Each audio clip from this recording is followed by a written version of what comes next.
اسی طرح سے جمعہ کے فضائل میں ایک چیز یہ بھی ہے کہ ساری نمازوں میں افضل نماز جمعہ کے دن ایک نماز ہوتی ہے۔ کیسی نماز ہے؟ آئیے دیکھتے ہیں۔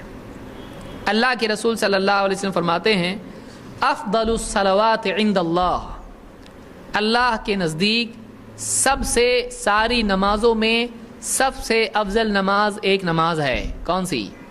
صلاۃ الصبح یوم الجمعۃ فی جماعت، صبح کی نماز، فجر کی نماز جمعہ کے دن جماعت کے ساتھ۔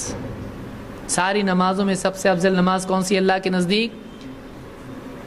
فجر کی نماز جمعہ کے دن۔ کیسے؟ بستر میں۔ بہت سے لوگ ہمارے فجر کی نماز کہاں ہوتی ہے؟ خواب میں ہوتی ہے۔ نیند میں سے اٹھے، پھر دیکھا سورج نکل گیا، اس کے بعد پھر کیا ہوگا؟ دانت وانت گھسنے میں، پھر اس کے بعد گاتے گاتے نہانے میں، پھر اس کے بعد سب تیاری کیے، پھر جا کے 10 بجے جا کے آدمی اللہ اکبر پڑھتا ہے۔ کتنے لوگ ہیں جو الارم بھی لگاتے ہیں 10 بجے کا، 9 بجے کا، 8 بجے کا، ہے کہ نہیں؟ ہاں، کیوں؟ صبح اٹھ کے جائیں گے آرام سے۔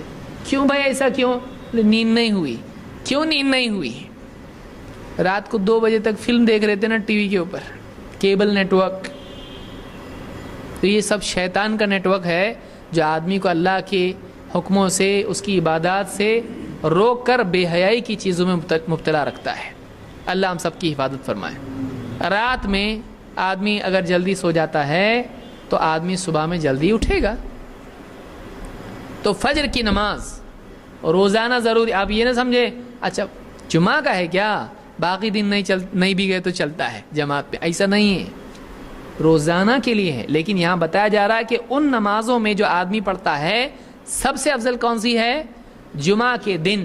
جمعہ کے دن جماعت کے ساتھ میں آدمی فجر کی نماز پڑھے، اس کا خصوصی اہتمام کرنا چاہیے آدمی کو۔ تو یہ حدیث امام البیہقی نے شعب الایمان میں اور ابو نعیم الاصفہانی نے اس کو حلیۃ الاولیاء میں ذکر کیا ہے، اور یہ صحیح روایت ہے۔ شیخ الالبانی نے سیل جامع صغیر میں اس کو صحیح کہا ہے۔